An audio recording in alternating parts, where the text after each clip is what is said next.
Anyone tired of lightning yet? I know I just made a video about lightning, but I swear this one is different. The last one was about lightning strikes, like how you would see during a storm. This one is recreating electricity similar to what you would get from a Tesla coil. If you want this but you don't want to follow along, you can get the file on Gumroad. I packaged it nicely so it's easy to use, and you can apply it to pretty much whatever objects you want. My $10 Patreon tier also gets all of my Gumroad products for free. On Patreon, you can also get all of the project files for my videos and things I don't share anywhere else. Like recently, I've been doing some live streaming, and the only place you can find the recordings is on my Patreon. I also donate some of the profits to environmental causes each month. Link is in the description. Here's a quick summary of what I'll cover. First, we'll set up our scene with an object that we want the electricity to be coming from, and a collection of objects that we want the electricity to branch towards. Then, with geometry nodes, we'll distribute points on our target object, and on those points, we'll instance some lines. We want the endpoints of those lines to attach to nearby objects, and we can find out which objects are closest with the geometry proximity node. We'll also make the points spread out by mixing some noise into the proximity node. We can use that same node to tell how close together our objects are, and if they get too far apart, we'll make it so the arcs don't try to connect. Then we'll take our connected arcs and floating arcs and add some distortion to them. We'll add an optional flickering mode to make it more chaotic, and finally we'll give the arcs some thickness and a material. Alright, let's get started.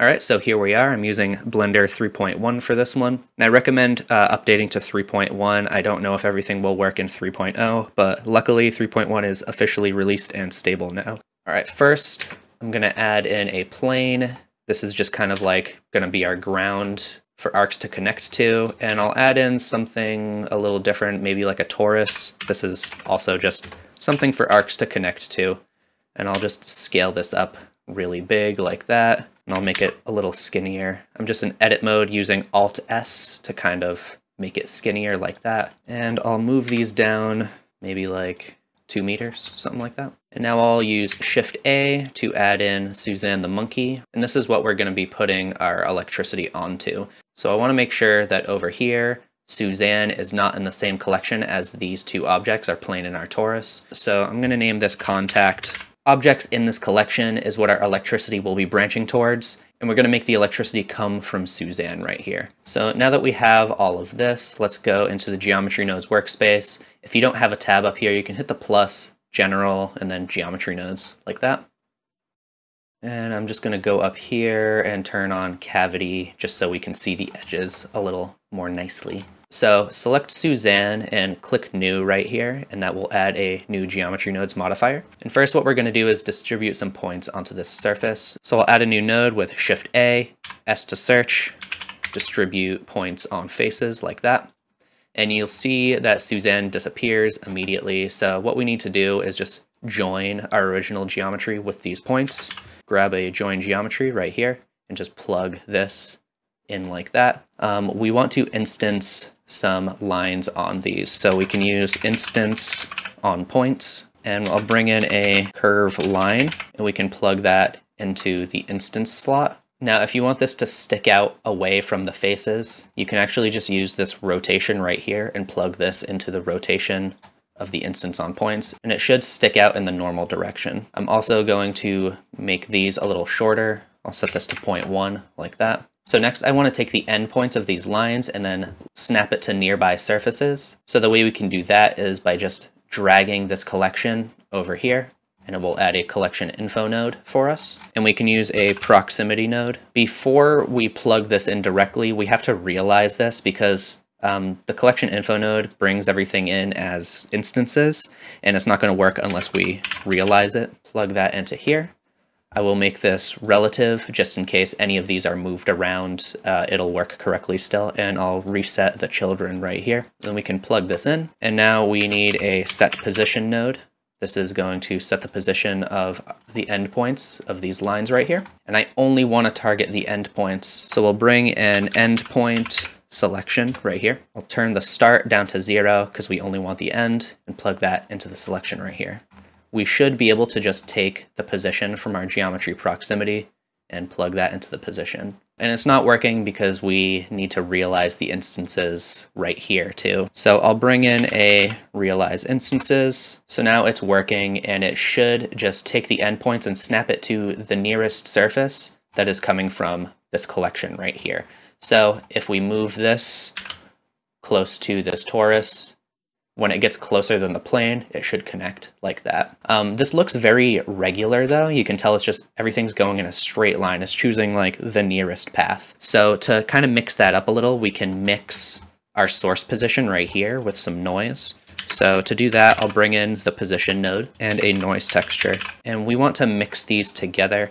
So I'll add a vector math node and just add the color to the vector right here. And if we plug this in, you'll see immediately it will shift a little. We can change the strength of this distortion with another vector math node. I'll just set this to scale, and that lets us, distort it. But it's shifting in either direction. I don't like that. So we can fix that by setting this to subtract and just subtracting 0.5 from it. And now this should go kind of in every direction like that. If we set the scale to 0, it'll choose the shortest path. And now when we turn it up, it will no longer choose the shortest path. It'll be a little more random. And I think it just looks a little more interesting, a little better. So I'll just turn the detail all the way down. And we can also animate this if we want by changing this to 4D and then changing the W value like that. So I think the scale is a little too high. I'll maybe set this to something like 7. And the way I'm going to animate this is with a scene time node right here. Once again, I suggest you use 3.1 for this. This is something I believe that only exists in 3.1. So we can just plug the seconds directly into W like that and hit play, and it will animate for us. If this is going too fast, all you have to do is divide it. Change this to divide, and when you turn this up, it will get slower like that. So you can set it to something like 10, play around with this and get it to a point that you like. One thing I don't like is that the starting positions are always going to be the same. You don't see anything really floating around. So I'm going to do something that I did in another video about moving points. If you want to check out that video, you can go get a more detailed explanation, but I'm just going to kind of run through this and explain it quickly. Basically what we're going to do is add in a set position right after these points, and I want to offset it with some noise. We can actually just use the same noise we used over here. I'll just plug this subtract into the offset, and I want to control the strength with another scale node right here. And right now these are flying all over the place. Let's just use Alt, Shift, and left click on here to see what's actually happening. The scale node is making these float away from the surface. So if we set this to 0, it'll look normal like that. I'll just turn this up to make it a little more apparent. You can see it's the outline of Suzanne right now. And when we turn this up a little, it will kind of drift around. And if we press play, because this noise is animated, you'll see they kind of drift around like that. So we have our points moving, but we need to snap them back to the surface. The way we'll do that is with another set position node just right after it right here. And we'll use another geometry proximity node, except this time we're referencing our original geometry, Suzanne. And I'll plug the position into the position right here, and it should snap back to the surface. And we can change how much they move around with this scale node right here. I'll turn it up to something a little higher, like 5, and now they'll move around. So now these lines are sticking to the surface, but you can see when we move it far away, it never gets so far away that it disconnects, and I don't like that. So we can actually use this geometry proximity node to tell how far away it is. But because this one is being distorted with some noise, I'm just going to create a second one that's unaltered. I'm not going to plug the noise into here, and we're going to use the distance from that. I'm just going to use a greater than math node right here. And this is going to be a mask to tell how far away our objects are from each other. And specifically, I'm going to use that over here. This is the node that is snapping all of the endpoints to our objects. So what I'll do is add in a Boolean math node right here. And we're just going to plug this greater than into the and right here. And I want to decide how far away this transition should happen. I'll set this to 2 meters.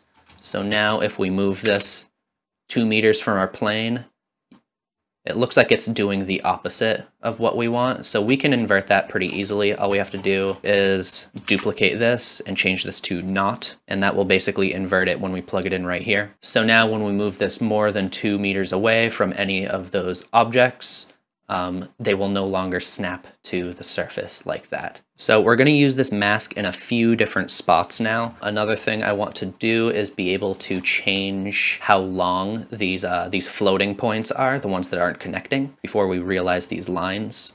we can add in a scale instance right there.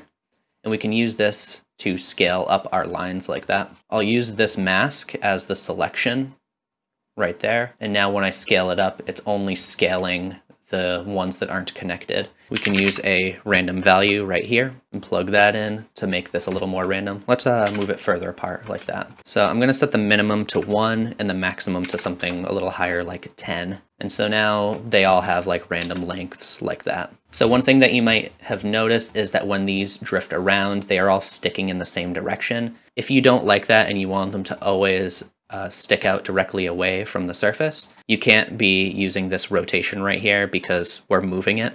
So what you can do is just bring in a transfer attribute right here. And what you want to do is just grab our original geometry from Suzanne. I'm going to change this to vector because we're going to be getting the normal, and the normal is a vector. So we can plug this in to the attribute right here. And you might think it would work to just plug this attribute directly into the rotation, but it doesn't work quite right. We need to convert it first with align Euler to vector right there. So just plug that into the vector and then plug the rotation into the rotation. If we change this to Z, it should always stick away from Suzanne now. All right, so next we're gonna distort all of these lines and make them look good. But first, let's talk about our sponsor, Sketchfab. Sketchfab is an online marketplace where you can buy and sell 3D models, and they have a really wide variety with over 3 million models to choose from. You can inspect their models in the browser, which I haven't seen on any other sites, and it makes a lot of sense because you can tell exactly what you're getting this way. And they still have the Villain's Lair modeling challenge going on until March 28th, so if you want to check that out, you can go to the Explore tab and select challenges. The top 3 winners of this challenge get a bunch of prizes, including cash. So go check that out on Sketchfab by clicking the link in the description. All right, let's get back to it. So I want to distort all of these and actually give them kind of like a lightning shape or electricity shape, but I want these floating arcs and the connecting ones to have a different look to them. So I want to separate them first. So I'm going to add in a separate geometry. We can just plug that in, and we need to separate splines. And the selection we're going to use, once again, is this greater than right here. So we can just plug this in. If you're using Node Wrangler, you can Alt right click and drag to lazy connect like that. So our selection now is giving us just our floating lines. I actually want to invert this. I'll just use the not from right here because I know that's the opposite. So now our selection right here is all of these connecting lines, and the inverted should be all of the floating lines. And we can treat these differently. So I'll just bring in a set position right here, and I'll duplicate that, and we're gonna plug the inverted into here, and then I just want to join these back together. I'll duplicate this join geometry, and we'll just join them up like that, and now we get both of them back, but we can, you know, move them separately. So I'm just gonna make some room. So before we distort these, we need to add some extra resolution because all of these lines are just 2 points right now.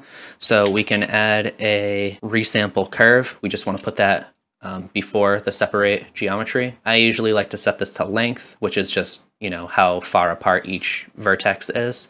And I'll set this to something pretty small like 0.01. Now all we have to do is plug some noise into the offset. So I'm going to go back to our noise over here, and I actually want to use a different noise texture. So I'm just going to duplicate this, move this down like that. So now we have 2 separate noise textures, and I'll set this to something small like 0.2 and turn the detail up pretty high to like 10. I will also grab another scale node right here so we can change how much it's distorting, and I'll just plug this in, and we'll bring that over here.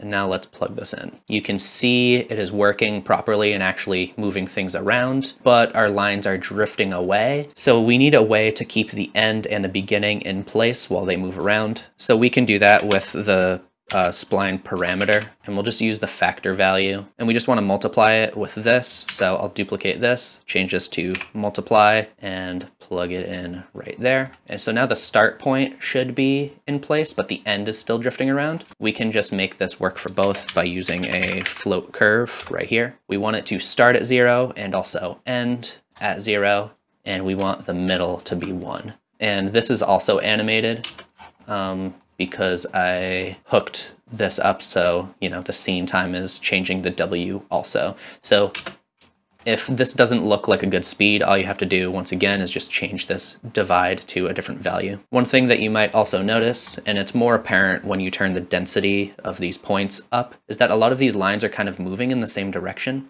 And that's because they're all using the same noise texture. So if you want that to look a little more random, I found out a way, and that is by using the accumulate field node right here. And you just want to set this to pay attention to splines. So this is looking at every spline and basically like giving it an index value. And all we have to do is add this. I'll just change this to add this to the W, and this should make it so that each of these splines has a different W value, and so they won't be following each other the same way. This is similar to something that I did in the messy cable generator video, so you can check that out. I do it in a slightly different way, but this way works also. And if you want to be able to shut this on and off, all you have to do is change this value to 0, and it will basically go back to normal. All right, so we have these distorting. I want to distort all of the floating lines now. So we can do that pretty much the same way. I'll just grab this scale and multiply and just duplicate it and bring it over here. But once again, I want a slightly different noise texture. So I'm just gonna duplicate these right here and bring that down. And once again, I want it to be animated, so I'll plug all of these in. In this, I want the scale to be something a little higher. Maybe I'll set it to 2 and we'll see how that looks. And we'll just plug that subtract all the way in over here and plug that in. Right now, this is multiplying by 0 because we need to plug factor in over here. So I'll just take this and we're just going to plug the factor in directly because we don't have to worry so much about the endpoints. It's fine that they're floating around. So this is looking okay. Try setting this to 1 instead, and maybe turn the roughness up, and that should make it a little more jagged like that. I like that these ones are a little more straight. So next we're going to look at a few ways of changing how many of these arcs you actually have. So what we're going to do is delete a selection of them, and I'm going to put that right before the sample curve. So I'm just going to make some room. So I'll add in a delete geometry, and we want to delete entire curves, so I'll set this to spline. And for the selection, we can just use a random value, and we want to set that to Boolean. And we should be able to just plug this in now, and that will let us decide how many of these we want. And this is more helpful for when this value is much higher. So you could set this to something like 20, and you can see we have like a lot of these now. So you can just turn this down. There is also another method that I have used, and it lets you decide how many arcs you want specifically, like a specific number of them. So to do that, you can just add in an index right here, and I'll add in a compare node. And the index is an integer amount, so I'll change this from float to integer, and I want to change this to greater than or equal. We can plug that into the A and plug the result into the selection. And now this value right here should let us choose how many arcs we actually want. You can see I have this set to 3, and this is giving us 3 separate arcs. If you don't like the position of these ones specifically, all you have to do is change the seed value of your distribute points on faces node like that, and it will give you different values like that. It'll move them around. So now I'm going to add some flickering, and the way we can do that is with another delete geometry node. I want the flickering to look slightly different for our floating points and our connecting points. Luckily, we already have them separated right here, so we're going to be putting one delete right here and one delete geometry node right there. Delete geometry, and I'll bring this over here. Once again, we want to delete the entire spline, and for the selection, we're going to grab one of these noise textures because these are all moving around. They're all animated. So when the texture moves around, it'll delete different spots. So let's just use the same one that we're using to distort all of them. So we can grab this, and I'll add a greater than math node right here. And I'll just bring that a little closer, and I'll just plug that in. So if you set this to 0.5, that means it will delete roughly half of them. So you can see now they should flicker on and off. It'll be a little more apparent if you just turn this up quite a bit higher. So if we set this to 0, all of them will be deleted, and 1, none of them will be deleted. I'll set this to something like 0.45. If you don't like the way this one looks, you can always try plugging in different noise texture. So let's see how this one looks. This one is much bigger. I think that one, they're not deleting fast enough. I want it to be kind of flickery. This one is pretty flickery, so maybe I'll use this one. And it seems like the lower you set this, the more chaotic it gets. We can do the same exact thing on the top. Let's just move this a little closer so we can actually see the connecting ones. And I'll just duplicate that greater than and bring that a little closer. And I'll use that same noise texture, plug it in right there. Now you can see these are flickering quite a bit. So I'll turn this up a little higher, like 0.7, something like that. And we'll turn this down, and these should flicker every now and again. So you can set these values to whatever you want. Feel free to play around with the noise textures too. All right, so I think this is looking pretty good. I think next all we have to do is add a material and give these some thickness. So we can do that right after the join geometry right here, where we're basically just joining together the connecting points and the floating points right there. I'll turn this up a little higher. So let's make some space right here, and we'll add in a curve to mesh right there. And we want a profile curve. For that, I'll just use a curve circle, and this is way too thick. I'll also turn the resolution down because when we add the emission, you're basically just going to see the silhouette, so it doesn't need to be very high res. I'll turn this down to something like 0.01. If you want these to not all be the same thickness, you can add in a set curve radius right here, and you can plug things into the radius. So if you want, you can plug in like the factor from the spline parameter, and when you do that, you'll see that it will be thick at the end and thin at the beginning. I think this would look better if it was flipped. So I'll add in a float curve, and we can basically just flip this like that, so it gets thin at the end. I might just take this, make it so it's only the very end that gets thin like that. We can also make the thickness change depending on how long the arc is. So to tell how long each curve is, we can just use the spline length node right here, and we can just multiply that to this value right here. So add in a math node, make sure this is set to multiply, and just add the length. And so now you'll see that all of these ones are much thicker than these short ones right here. I think these are a little too thick.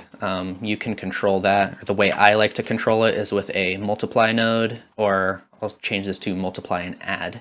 So you'll see when we set this to 0, it's basically just looking at this add value. This is like the minimum thickness there'll be. So if we set that to 0 too, you won't be able to see anything because they're just too thin. So you can set your minimum thickness. I'll set it to like maybe 0.5. Just look at the really short ones. Those are the ones that you want to be paying attention to. And then you can change the multiply right here, and that will make the longer ones a little thicker. So now let's add a material right at the very end. Once again, right before the join geometry, because we don't want to change the material of Suzanne, only the lightning. So we can add a set material, and we don't have any materials yet, so we need to add some. So I'll just switch into rendered view right here, and I'm actually just going to turn the world brightness down quite a bit because the lightning is going to be pretty bright, and I already have a light in our scene right here. So now let's go over here to our material properties tab, and we can add a new material. I want this to be an emission. I'll just name it emit. I can change the surface right here to emission, and we can just turn this up to something high like 25, so it's blooming. Right now, you'll see it's kind of doing the opposite of what we want. That's because we're adding this material to Suzanne directly, and we didn't add it in right here. So we can actually add that material in over here. We just need to give Suzanne a different material. So we can add a new material right here. And to assign this, we just need to select Suzanne, go into edit mode with tab, make sure everything is selected, and hit assign. And it should assign everything you have selected to that material. I like when the lightning is a little blue. It's not really realistic, but I like the way it looks, so I'm going to do that. So this is a good point to adjust the thickness also. If you think this is too thick, just go back here, move things around. If you want, you could also use a noise texture in this value right here to give things a random thickness also. I think that looks pretty good. I'm not going to do it right here. I did do it in the version that I put on Gumroad. Just know that that's an option. Another thing that I did in the version that I put on Gumroad is I made it so all of these floating branches have other little branches coming off of them. It's not too hard to do, and I do it in my other lightning bolt video. So if you want to learn how to do that, you can go check that video out. So when you're working on complex node setups like this, it's a good idea to stay organized. It'll definitely save you some headaches down the line if you just put frames around things. So you can select a bunch of nodes and then hit Ctrl-J, and that will add a frame to them. You can also name the frames by selecting them and hitting F2 and giving them names. And if you hit N, it'll open up the side panel. You can see under properties, we can change the label size like that. You can also change the names of things as well. It's not a bad idea to go through, put frames around, specific parts that actually do different things. It'll make your node setups much more readable and much more usable too. All right, that's it for this one. Once again, you can find this on Gumroad if you don't want to make it, and the project file will be available on Patreon. I'd like to thank my patrons for their support, and I'd like to thank you for watching. Have a good one.